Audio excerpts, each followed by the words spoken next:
Hi, welcome to East to West WLS, the podcast where we support the bariatric community with humor, humility, and honesty. I'm April, and I'm the West. And I'm Natalie, and I'm also the West. Oh, boom. Surprise number two, our friend and co-host Jason is enjoying much needed time with his grandbaby. So Nat and I are holding down the fort. But today we are coming in hot and deep with a topic that is often felt in our community, but very rarely discussed. And that is food shame and food guilt. Yeah. These are some massive topics. I think all of us have felt these feelings at one time or another, or perhaps we just lived in the land of food guilt and food shame. And after bariatric surgery, it can be shocking to kind of clearly see how often we live in these lands, and it kind of hits us hard. I know this summer, Katie and Steph were visiting me up here in Washington. You were here this summer often, a lot. And we had quite a few conversations around the shame and the guilt that we were feeling around eating foods that we shouldn't be eating. And that is something very difficult to confront. It can be difficult to talk about. But the reason we want to talk about it today is that as I'm discovering in my own life, if I keep these things hidden and in the dark, they just continue to fester. But if I share them with my friends, if I have an open and honest conversation about it and I bring it to the light, it becomes not so scary and it becomes something that I can work on and almost overcome. I can't work in the dark, right? I'm going to do my best work when there's light shining down on this thing, and I am ready to be rid of food guilt and shame. And I think you are also on that same path as well. 100%. Right? We are done. So we're hoping that our conversation will shed a little light perhaps on things that you've been experiencing along your bariatric journey. And we hope that you leave with some tools and some tricks that you can employ in your own life to really kind of start dismantling perhaps your food shame or guilt. So that's kind of like the big overview of today's topic. But before we really dive in, Nat, will you introduce yourself to people that maybe don't know who you are and don't follow you on Instagram? Yeah, so my name's Natalie. I am at breakingbarry_ERS, which is breaking barriers, little play on words with the bariatric community there. Mm-hmm. And I have lost 130 pounds in the last year, including my pre-op and post-op. So, I have had VSG surgery. I had it down in Mexico at the Obesity Control Center. And this is actually my third bariatric surgery, which is something that I'm trying to talk about more. I had the lap band, and then I had a bariatric plication surgery, which is what I call my pseudo sleeve. Mm-hmm. And both did not work for me. I had either severe complications or they just did not help me feel full. And so now 10 years later, I am, I tried again. And so here I am. But yeah, my Instagram is really just sharing my story. It is all the raw, the real, the good stuff, and the not so good stuff. I try to keep it as 100 as possible over there. We talk about everything. So if you want to talk about everything from dating post-op to, bowel movements post-op, that good stuff, I'm your girl. Let's talk about it. I want to talk about those things because those are the real things that happen post-op. So that is me. I also help East to West with their social media and behind the scenes. Met April and Jason about a year ago, and it's history since. So it is like ancient history at this point. And I think I need to clarify, you do more than help. You run our social media and you help with all the back end stuff. I mean, if you guys could see the text string and the text communication and the work that goes in behind it, I think you'd be a little bit shocked. But yeah, so let's give full credit where credit is due. Nat runs. Right. I need to work on that. I can help with that. All right, friend. So our conversation today is really going to center around some big talking points. So we're going to break down what food guilt and shame is. how we have experienced food guilt and shame in our own lives, how we can recognize it and overcome it. So as always, we're going to kind of start by just getting on the same page so that we're speaking kind of the same language. And then we're really just going to dive into this conversation. So I think we're ready. Shall we dive in? Let's do it. I'm ready. All right, friend. So very first question, I think, what is your own personal definition of food shame or food guilt? Well, for me, there are two different things that are very closely related that kind of snowball each other. So for me, they're both main parts of a cycle, essentially. So shame for me is just feeling an overall sense of being a failure or just not being able to do anything right, especially in relation to diet and food and my weight. And then shame leads me to act on the shame, which is usually binging or restricting. And the guilt part is either if I am restricting, like, why am I restricting? Feeling bad that I'm restricting, or it's binging and then feeling guilty that I made these poor choices for reacting to my shame. And then it just kind of snowballs on itself. So for me, the two are very not synonymous, but they work together in my brain. Yep, it's the exact same way for me. I always envision, and I don't know where this comes from, but the two snakes circling around each other, kind of eating at each other. And it is just a nonstop cycle of feeling really horrible about myself and my choices. And that feeling usually pushes me to continue to make bad choices that aren't aligned to my health. There's so much information that is available about food shame and food guilt. And I recently read an article, it's actually on self.com, that was co-authored by some different experts in the field. So I'm just going to read kind of an excerpt that comes directly from this article, because I felt they did a really good job of kind of breaking down what this is and how they're a little bit different. So the article says that food guilt is the feeling of having done something wrong, right? Or guilt is when we feel like we've done something wrong.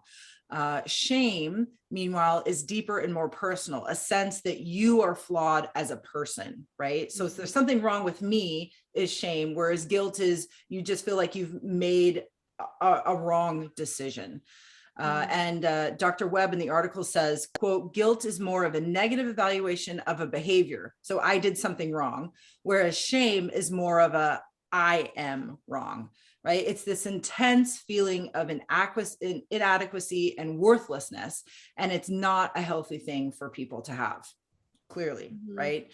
And really, when it comes specifically to food, so food guilt or food shame, it's usually tied to our perceived health value that we have assigned certain foods. So right, it's not necessarily that a food is good or bad, it's that we have decided that a certain food is good or bad, and we're going to judge ourselves based on the decisions that we make around those foods. Yep. And I know that, I grew up knowing that I was always overweight, that I was always hungrier than others, that I could eat more and that I did eat more. So I did have a lot of shame when it came to that, because I really thought something is wrong with me, that there's physically something wrong with me. There's emotionally something is wrong with my brain, right? So that shame and guilt was really kind of hand in hand for me. And I was always the type of person when I was, an adult, I was going to do something about it. I always used to say, like, well, I was a good fat person because I was always dieting, right? I was always trying this. I was going to not eat that. I was juicing, I was cleansing, I was doing all of these things. Well, then the first time that I messed up, that I ate outside of those restrictions or those guidelines, then the guilt would come, because it was like, oh, well, now I've eaten bad food. Now I'm a horrible person. Why couldn't I have just said no to whatever it was that I ate? And then it just kicked me off into this, well, there's something wrong with you. This is never going to work for you. You will never get past this. Just horrible things that I would say to myself, but would really keep me, would keep me in that cycle. Was that your experience as well?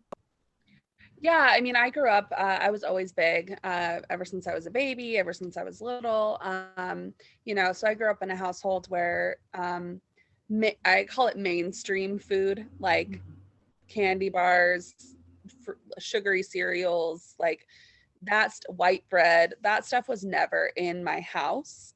And so, and I think I always knew deep down that it was because of me. You know what I mean? Oh, Like I always just had a sense that like, okay, we were eating differently. And it wasn't until I was a little bit older, like maybe 10 or 12, I kind of was like, okay, I'm bigger. And you take like health classes and things in yeah. school and learn about sugar and all this stuff. And I was like, oh, we don't have those foods in my house, and you start kind of putting those things together. Like I am bigger than all of the other kids. And then that's where that shame sets in, where it's like, it's because of me that we don't eat these foods at home. Mhm. What is wrong with me? Oh, that is And so interesting. yeah, so I grew up, kind of already with that shame. Yeah. And then, if I broke, because I'm a kid, right? Like I'm little and I have allowance or whatever, Mm. I would go like my dance class. They had like a little snack box is like 50 cents for a snack or something. So I'd bring money and I'd get like a candy bar or I'd get like something that I wouldn't have at home. And then I would feel guilty for eating that without my mom knowing or, something like that.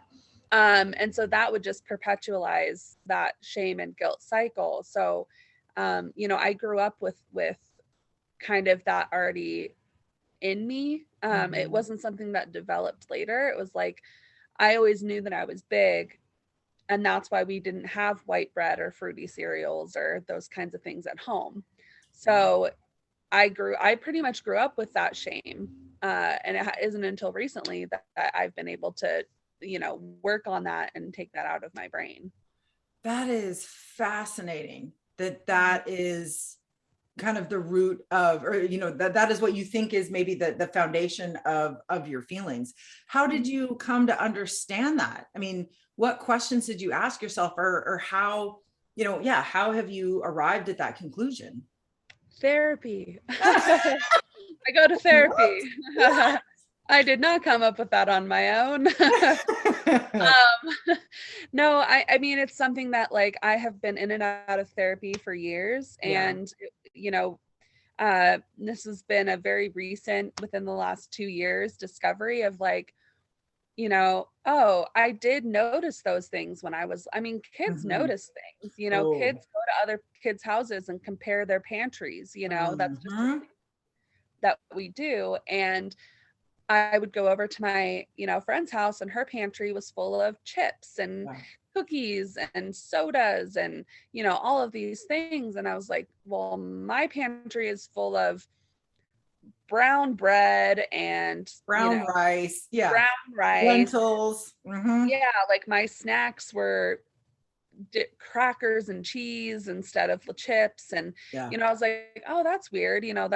But, I didn't know any better. And then you get a Yeah. little bit older and you go to health class and you learn like, oh, these foods are bad and these foods Mhm. are good. I'm Mhm. using air quotes for those who are just listening, but it's like you you learn all of these little nuances, and finally, I did go to Weight Watchers when I was like 12. I was in 6th grade and I was in Weight Watchers. And that's really when it solidified like, oh, something's wrong. Yeah. Like I'm learning, I am doing extra things that other kids aren't doing because of my size and because I have a hard time with weight. Yep. And what was always confusing for me growing up is I grew up, I think, in a very similar home to you. I wouldn't say that we were like super healthy, quote unquote, but we were, I mean, same thing. My pantry, we never, I mean, soda, nope.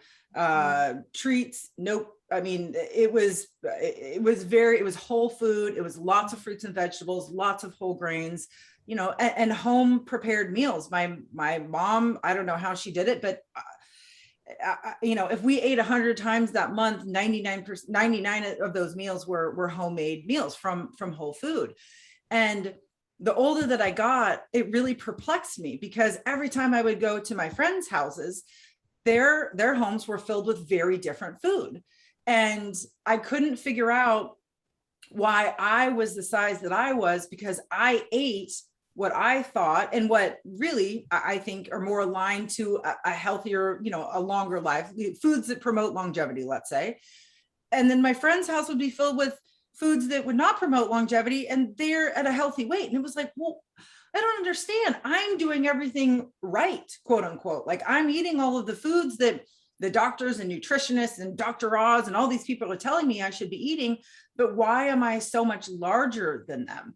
Mm-hmm. So it very quickly, or very young in me, instilled like, well, there's something wrong with you. Like, Yeah. you're not right. And then you're just constantly searching for, oh, wait, what's going to make me right? What diet, what eating plan, what, I mean, I can remember going to countless doctors to figure out like why I was the size that I was. There had to be a reason for it.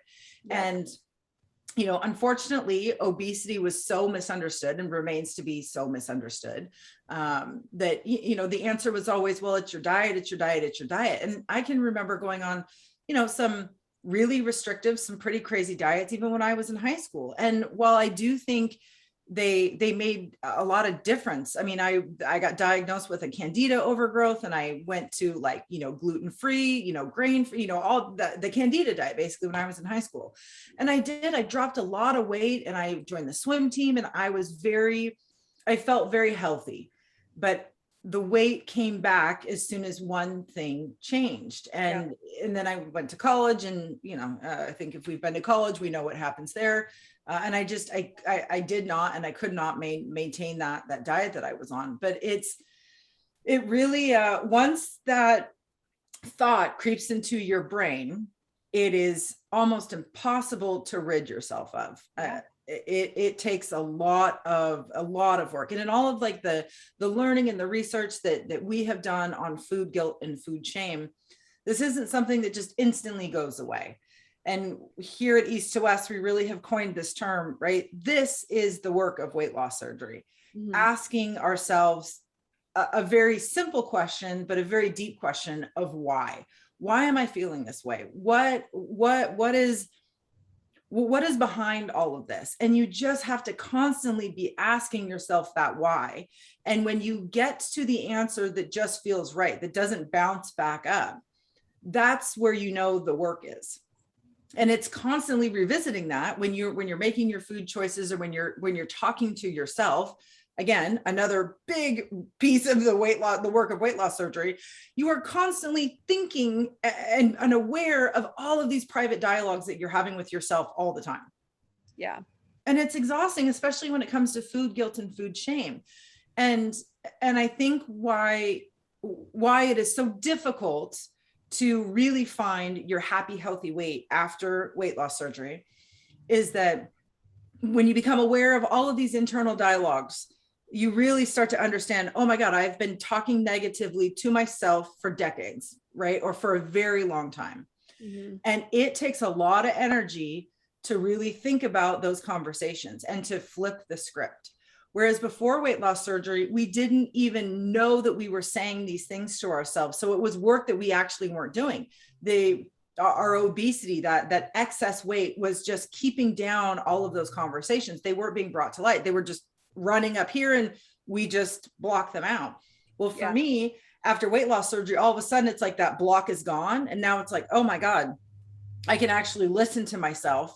Oh my God, what am I saying to myself? Oh my, every day it's like, this is exhausting. Well, no wonder I tuned it out before, because I don't have the energy or the capacity to deal with this. But I do after weight loss surgery. And that's what I have to continually tell myself. No. I do have the time. I do have the capacity to really understand what I'm saying to myself and flip that script. That is the work of weight loss surgery. And it's a lot of work. Yeah. It's also, it's to yourself, but it's also about yourself, yes. Right? Like, it's what you're saying also to others about yourself. Like, I was talking to a new friend, and I'm very uncoordinated. I've never been athletic. I was born without depth perception, had surgery for it, like all of this stuff, right? So I'm always like, it's very self-deprecating, I was like, oh, I could try that, but I'm really uncoordinated. Like, I don't, like, just shut myself down. And they're like, well, I think that maybe you're not giving yourself credit. Like, you just did A, B, C. Mm-hmm. You must be kind of coordinated. Right. And so it's like, okay, also like listening to what I'm saying to others about myself. And realizing like, oh, this is like what my shame or my guilt brain was saying to me for 27 years. It's like, okay, I have to backtrack. And in those moments you kind of have to stop and then like reframe what you're saying in order to move forward so that you don't say those things anymore, which is really hard work and it's really exhausting. And it's why we never did it before, because it is hard and it is exhausting and it takes effort. And but when you do get to that point, it's like, oh, okay, I can reframe what I want to say because I do have more brain capacity Mm-hmm. now that I'm dealing with, and now that I've had surgery and my Yeah. capacity isn't on food, it's on myself.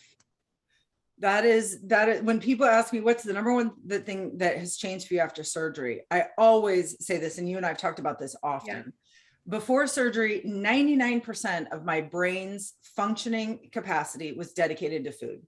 I mean, it just was. I was either thinking about it, I was eating it, I was enjoying it, I was obsessing, I was planning, it was food. And Mm. after surgery, I don't know how or why that went away. Yeah. Because all of a sudden, my brain was not hyper focused on food. And I remember sitting in that chair by the window at our new house, looking out at my beautiful view. And I was like, why do I feel that I have so much time on my hands? And it was like, oh my God, I'm not thinking about food. Yeah. So when you hear us say like, oh, I have more capacity, that's what we're talking about. That brain power that we used to be using for food, we can now use to understand and reframe how we talk to ourselves about the choices that we make when it comes to our health. That's where we're at. And the other excellent point that you made, Natalie, and really what this conversation is all about, if we have these conversations with other people, we're bringing our worries, our concerns, our struggles to the light. And when we can shine light on something and we have other people that we trust kind of looking at our the thing that we want to solve, we can get empathy, we can get input, and we can just speak it out loud. Because when we say it out loud, we like get it out of our system, we get it out of our own self, and we get it out to the world, and we realize it's not going to kill us. This isn't going to do us any harm. And by making it public, we're actually inviting in solutions and healing. I mean, I remember when we went kayaking for the very first time, I had no idea you'd never been kayaking before. And you said, which was not easy because it's the Northwest and we just assume everybody does these things. Yeah. And I remember you said like, okay, I've never been kayaking before. I'm nervous. I have some depth perception issues. So, how can we kind of do this together? And I remember my response was, awesome. I'm so excited to teach you. Do you trust me to guide you through this? And we did it together and it was amazing. And all it takes is just saying, I'm a little bit uncomfortable about this and here's why. And it takes your people, your friends, your community to go, we got this. Here's what we can do. Give this a try. I'm going to do this with you. We're going to be safe. When you don't feel comfortable, we go back, like we can do the same when it comes to food shame and food guilt. We can say, this is what I'm saying to myself when I eat an Oreo. And then we can go, oh, let's talk about that. Why are you saying that? Why are you feeling that way? Here's what I've done. That's what this is all about. Because if you don't have that, it's going to be a little bit more work. It's not that you can't do it, but this is what the community is all about, right? Yeah. So do you recognize your food guilt or your food shame now? And if you do, what strategies are you using to kind of overcome these feelings? Yeah, I mean, I would say since surgery, even since like my pre-op journey, that started back in June of 2020, Mhm. I would say 90% of the time I really don't have that food guilt or food shame, Yeah. just because, like I said, I've been in and out of therapy. I've been working on, what I'm trying to work on in Yes. myself. Yeah. But those 10%, those moments where, you know, you eat something and maybe you weren't in the right mindset, or you weren't in the right like space to enjoy it thoroughly or in the right way. I do catch myself saying like, "Oh, why did I eat that?" Or like, "Oh, I shouldn't have had that," or something like that, or "Oh, Yeah. that was an impulse," or something like that. You Yeah. just kind of like automatically say that to yourself once you're done kind of enjoying it. Mhm. um and I think I really try to just say, no, you enjoyed it. It's not going to kill you. It's not a bad food. I think where my shame really comes from, though, is when I feel sick from eating something. Mhm. Like a couple weekends ago, I went on this big trip, and I did not set myself up for success. I chose to bring foods that were not conducive to my journey, even though no one else asked me to bring those foods. It was me. And I indulged. And in the moment, I was like, this is fine. Like, I feel good. I'm eating, a brownie. I'm enjoying it. It tastes really good. And then, 0 to 100, I felt really bad. I had the spins. I had to go lay down.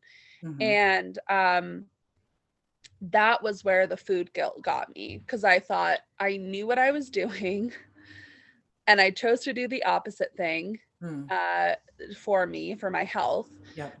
And now I'm sick. And now I have those physical repercussions. And that's when my brain tries to go into like, you're so stupid. Like, why did you do that? You know better. Like, you've ruined your surgery, like Yeah. all of those things just Yeah. start kind of going into your brain. Yeah. And I remember like laying, because I disappeared from the room. I just like got up, put my plate in the sink, and went to bed. And I was, Mhm. because I was like, I will throw up if I continue to like Yeah.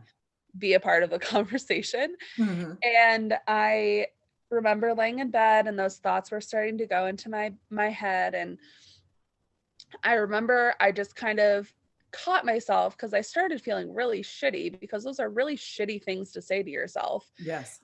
And then I thought, wow, now I feel shitty. And I also just made my brain feel shitty. And I was like, look, and I think something I've learned in therapy, especially, is just to have those like very blunt conversations with myself. Like, you need to stop. Mhm. That is untrue. You're Mhm. not stupid. You didn't ruin everything. This was a choice that you made that in the moment felt right. It did not make you feel good. Yes. Yes. So now we're going to learn from that and Mhm. realize that maybe making box brownies and stuffing them with marshmallows and pretzels is not the move. Hey, but you would never know that if you had not done it, Tried right? it, and so then I just said, okay, next time I know, triple chocolate brownies mixed with marshmallows and pretzels is not what I should be eating, and it'll make me feel good. And I will remember this feeling for a very long time until I forget and I try it again, and then I do the same thing. Yeah. But that doesn't make me a stupid person. It doesn't make me a failure. It doesn't make me those things. No. And with me, I can either be very lofty and like not confront those things. And then on the extreme side, I can be really blunt. And my therapist just said, use your bluntness to your advantage and just catch those things in the moment. Tell yourself to shut up if you have to. Yeah. Like, and that's just a lie, Yes. and that has really helped me. That's like a tool that I've learned, is to use my quick wit and my quit bluntness, my cuttingness, to cut those mean things that I'm saying to myself. And what we always fail to remember is that we are learning how to live our lives at a happy, healthy way. Yeah. We have never done this before. We are baby beginners in our own lives, and we have to give ourselves the space and grace to understand we are going to stumble along the way. Yeah. And we forget that, right? We forget that in everything that we do. We look at people on social media, or we read books, or we watch documentary, we're always looking. And we want to beat ourselves up because it's like, well, they got it all together. They've got this figured out. I'm just such an idiot. I don't even know. They were beginners just like I am figuring this out. Yeah. They have more experience, and which is crazy, especially for you and I, because we're teachers. Like, we understand that, like, this is what we're doing with our own kids. We're saying, no, but you're just learning, you're figuring it out. Like, this is the process of knowing, of acquiring knowledge. And yet here we are going, oh, you idiot, you should have had this figured out by now. No, I don't know how to live at a happy, healthy weight. I've never lived at a happy, healthy weight. Yeah. I don't know what the hell I'm doing. But this is how we figure it out. We have to have these experiences so that we can have these conversations with ourselves and go, oh, that didn't work out very well. I need to make a different decision. And we will give that grace to everybody else except ourselves. Oh yeah. Right. Which is a part of our old brain. That's our old self trying to keep us feeling down, keep us feeling in the dumps, keep us going back to what is comfortable. I mean, all this is comfort, right? Yeah. Making different decisions, having these conversations with ourselves, doing this work is very uncomfortable. And our brains are hardwired to keep us in comfort. Mm-hmm. So we are fighting against our brain, even though our brain is doing everything that it's supposed to do, right? There's nothing wrong with us. Our brains will keep us in comfort until it kills us. So it's our job to use our brains and to get us to the place where we are working in tandem for our goals. I had the exact same experience when we were in the San Juan Islands. My mom made this delicious cocktail, frozen cocktail, an adult beverage. It had all kinds of booze in it. It had ice cream.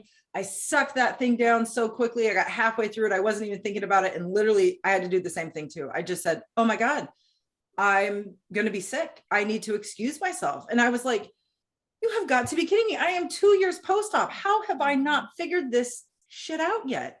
Yeah. But again, I'm only 2 years out of the 40 years that I've lived on this earth. Yeah. I've been 2 years now in my bariatric journey. I am constantly stumbling and struggling and making mistakes and experiencing these moments of quote unquote failure. But what has really been helping me is just to continue to come back to, I think I'm pretty much over the shame. I think I've realized now that I've had surgery and I'm not fearful of not having the right tool anymore. I can definitively say there is nothing wrong with me. There is nothing wrong with me. There is no reason to feel shame. I am perfect the way that I am. My brain does exactly what it's supposed to do. My body's doing what it's supposed to do. There's nothing wrong with me. Guilt, on the other hand, sneaks in. But if I just continue to tell myself there's nothing wrong with you. And again, I have to remind myself, you are a baby. I am a baby bariatric patient. I'm figuring out how to live my life at a happy, healthy weight.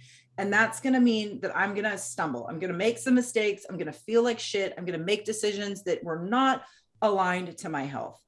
And I'm going to have to give myself the grace and space to acknowledge that I'm fighting, 40 years, 38 years of living a very different life. And I'm committed to making these changes. It doesn't mean that I'm always going to make that right choice for me. It's going to mean that sometimes I suck down a drink too fast, or that I eat a sandwich, or that I enjoy some Cheetos, right? Or whatever it is. But that doesn't make me a horrible person. It doesn't make me a bad person. And if I go into a food decision, acknowledging what I'm doing and having an honest conversation with myself, I'm not going to feel as much guilt or shame around it, right? Yeah. If I'm really, really wanting some Cheetos, I can now have an honest conversation with myself, and I can say, okay, do you want them? Do you need them? Can you say no? And though the answers to those questions really determine what I'm going to do. I've gotten to the place now where I can have triggering foods in my home and not go off the deep end. Now that could change, and I could go right back to not having those foods in my home anymore. But that's a decision that I can make if I am actually listening to myself. Yep. Which is hard to do. Yeah. It's not easy.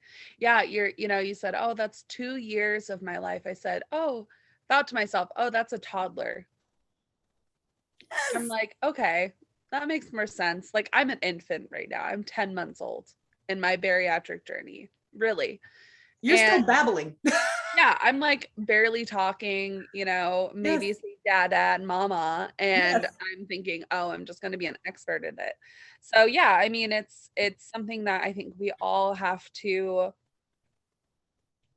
adjust our thinking and realize that life isn't perfect, as we know.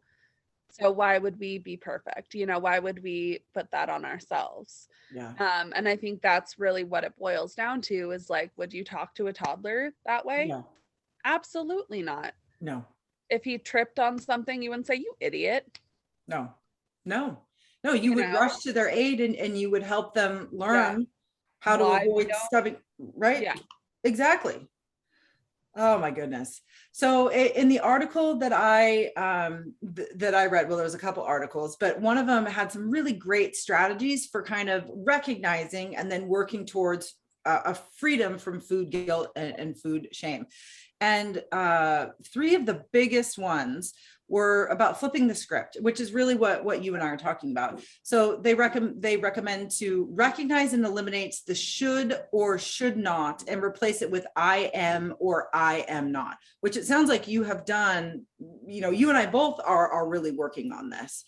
So Yeah. what's a statement, or what's a flipping of the script that you find yourself doing more often than not now?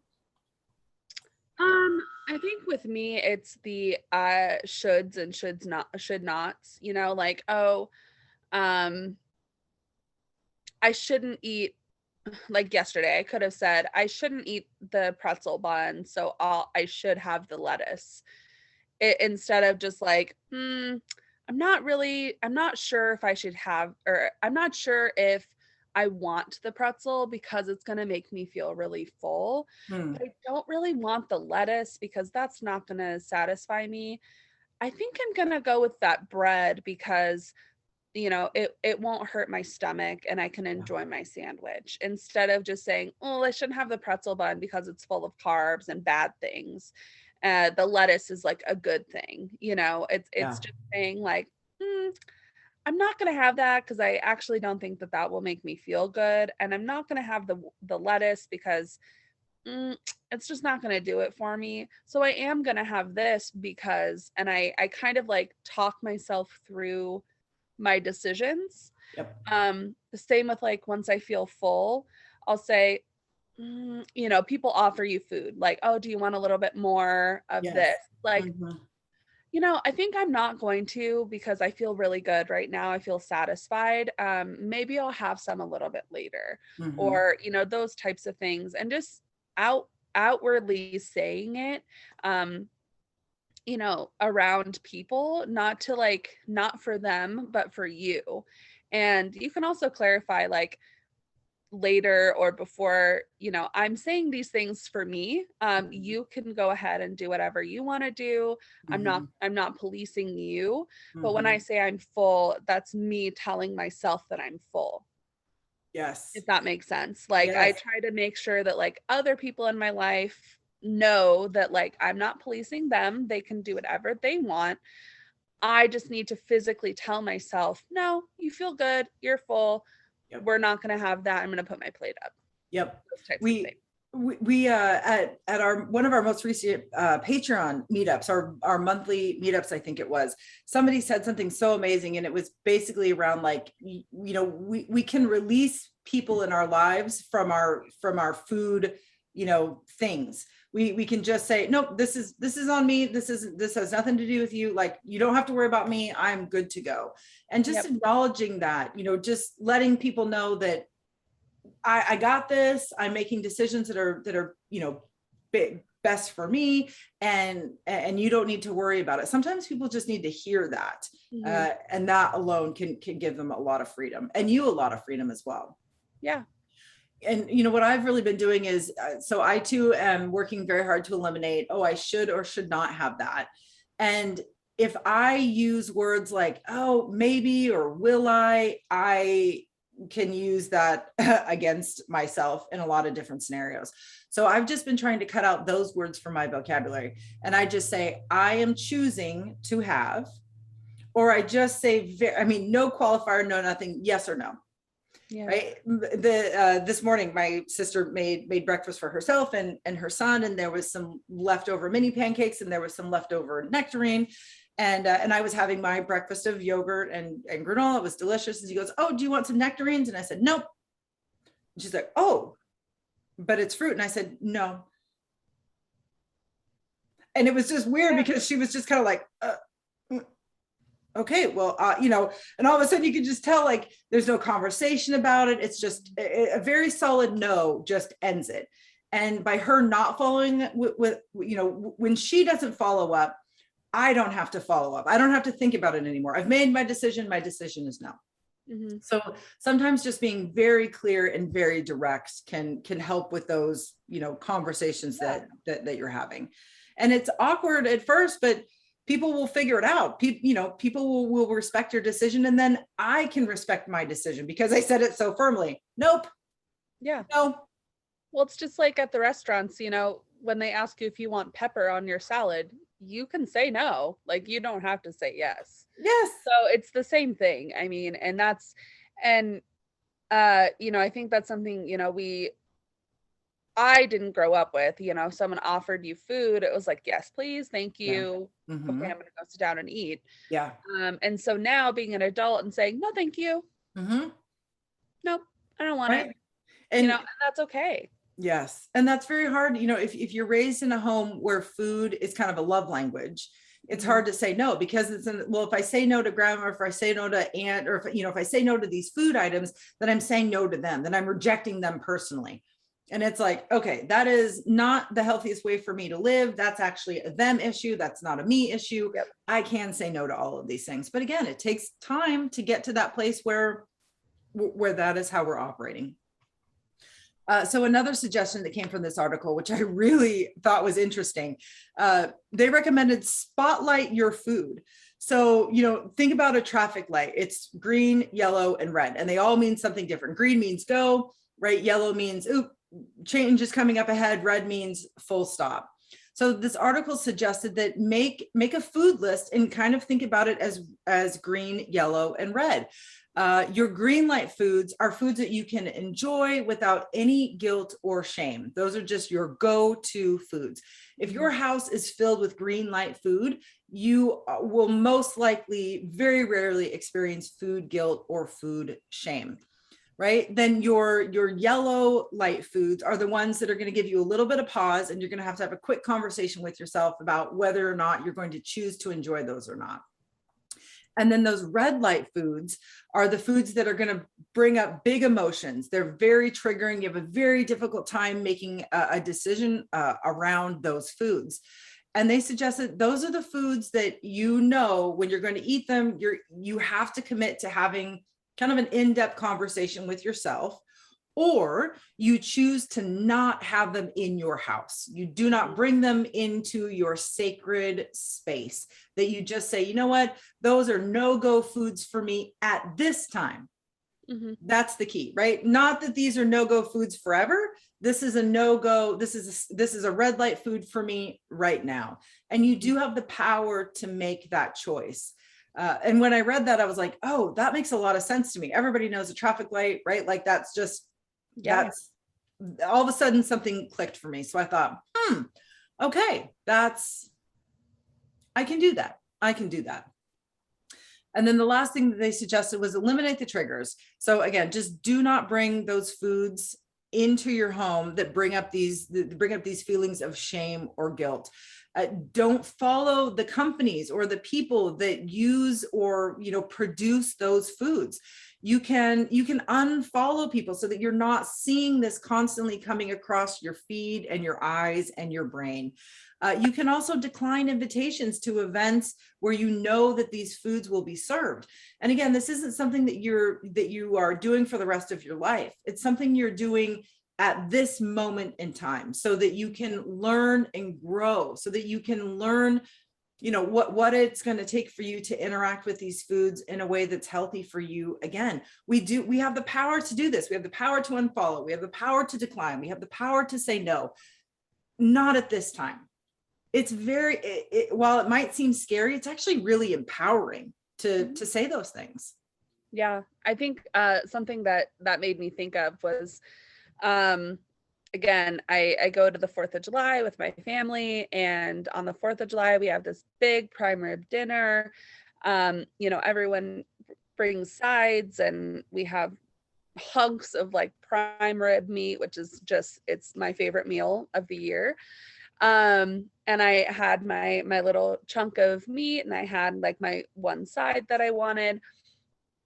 And then very shortly after, which is very odd, usually they do wait to serve dessert, but they serve dessert pretty closely to dinner. And I was sitting with my mom, and she goes, I wish they would have waited to serve dessert. I'm so full. And I was like, you don't have to eat it right now. Mm-hmm. And she goes, yeah, but they just put it out. And I was like, well, it's not going to be gone in an hour. That's a lot of, I was like, do you see how much dessert is on that table? Like, it's not going to be gone in 5 minutes. Mm-mm. And I think we get into this habit of like following the social norms and making sure we're not, rude to people or whatever. But it's like, it doesn't matter. Like, I can eat dessert in 2 hours when I'm ready for dessert. And at that point, I'll actually be ready, like both my bariatric tummy and my brain. And then I can enjoy my dessert without feeling full or sick or, gross after. Yes. And I told my mom that, and she was like, oh, I guess I don't have to eat it right away. And I was like, no, there's nothing, you didn't sign a contract when you were born that like I have to eat dessert when it's served, Yes. And she was like, oh, I guess you're right. And then I like went in, I was like, yeah, I think I'm gonna go grab some dessert. It was like maybe an hour and a half later when my food finally like digests and I was ready. Mm-hmm. And I said, do you want some? And she was like, yeah, I think I'm ready. And I was like, see, there you so go. hard. Like, we didn't miss anything. It's all still there, and yeah, it's just interesting. I think we have these societal like norms and things that really are not contracts that we create and treat like contracts, and they're just not.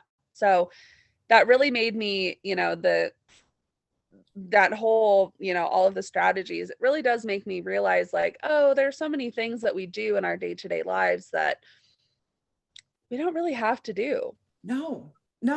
And I think they're almost an equal combination of just how we grew up, right? Like how our family operates, how society operates. And then it's also like marketing and advertising, right? We've got these two huge forces that are pressing down on us, especially when it comes to our food choices and how we choose to eat. And to, push all of those aside to give us a moment to really think about what we're doing is difficult because we're constantly fighting these all the time. Again, this is the work of weight loss surgery. It's realizing, like what you said, I'm not obligated to do this. Like, this doesn't make a lot of sense for me now. And then realizing that like advertising and marketing is creating this FOMO around food is insane. I mean, it's just, we get afraid that we're missing out on an experience that we could have anytime we wanted. Basically, there's very few food items that really are a one-time thing, right? You and I've talked about this often. 4th of July, the same thing in my family, right? People make certain foods at certain times of year. And Mhm. I know that those times are coming up. And I know that my grandma only makes creamed onions at Thanksgiving. So I'm going to enjoy my creamed onions that one time. But if somebody brings Cheetos to Thanksgiving, I'm going to pass because Cheetos are available at 5,000 places around my home. But Yeah. yet, why am I panicking about Cheetos? I don't, Yeah. makes no sense. Well, it Like does. rib, right? Like Right? it's around once a year and everyone goes crazy for it. And I'm like, yeah, if you miss it though, you could get it next year. Right? But that's Stuff. what I mean, advertisements and Yep. food companies, that's what they want us to do, is to freak out and panic, and you can only get it this one time a year. And it's like, Yes. okay, yeah, but like I could get it next year Yeah, if I exactly. really wanted it. Yep. So yeah, I think, just not letting, I think a lot of us also that have this surgery, grew up with food addictions, we have this panic around food, like I'm never going to see it again. It's never going to be there again. But that's Mhm. just not true. And we need to let ourselves like stop, like you said, that stoplight. The dessert at that event was a stoplight thing. Like, okay, what am I actually going to eat? Yeah. Is my body ready? Like, do I have an empty tummy? Is my brain okay with me eating this? Yes, yes, yes. Okay, I can have it. Yeah. And if you're listening to this going, oh my God, this just sounds exhausting. You are correct. This is exhausting, It is. but you are going to be exhausted no matter what. Mhm. You are either going to be exhausted by being controlled and feeling guilt and shame around food, or you're going to be exhausted doing this type of work. It doesn't matter. It doesn't matter what it is. You're going to be working. So do you want to work in a direction that maybe limits your life, or do you want to work in a direction that makes you a little bit limitless, right? Yep. The choice is yours. The work is there. Yep. You get to choose where you want to put the work in.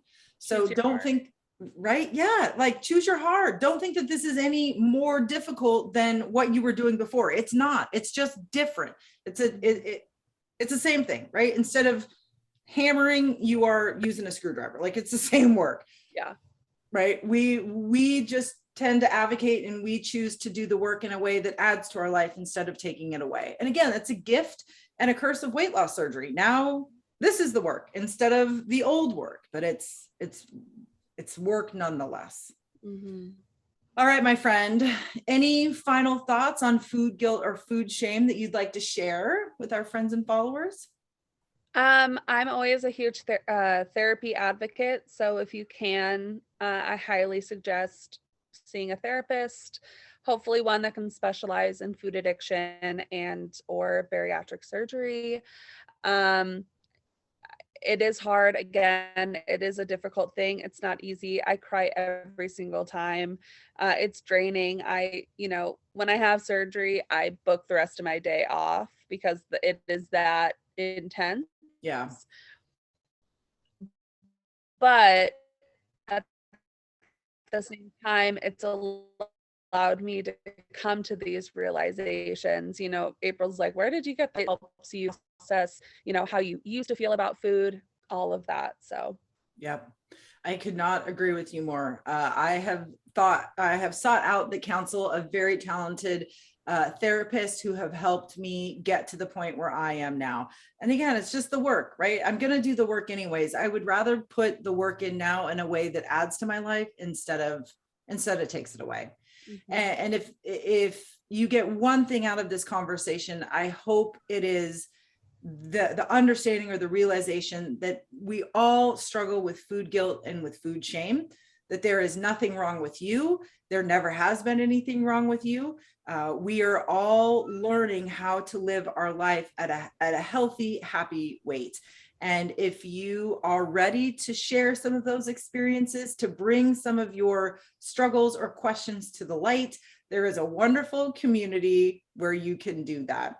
And our DMs are always open. We are here to support you.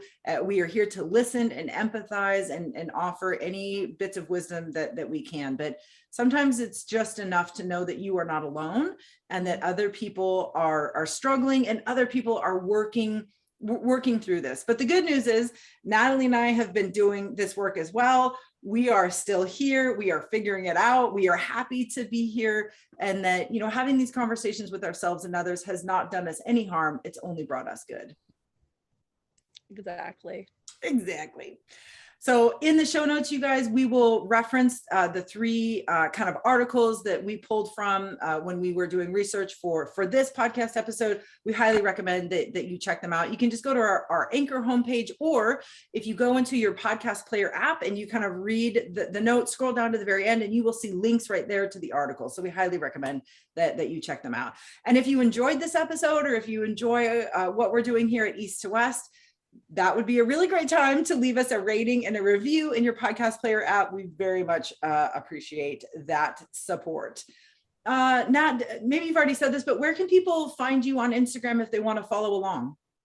Yeah, so I'm at breakingberry_ERS, so at Breaking Barriers. It's like a play on bariatric that I tried to come up with. Yeah, and I just share my journey, my ups, my downs, my in-betweens. I share it all. So if you are also, curious about, dating, anything relating to, post-op, pre-op, anything like that, my DMs are always open. I like to have open conversations with everyone. So Yep. that is where you can find me, and a little bit about my page.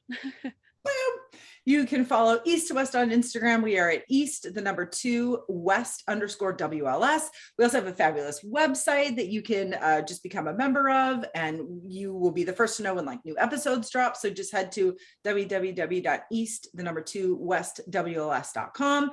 You can find me and follow me personally. I am at actively_April. You can follow Jason and his journey at the THA_Smithsonian_.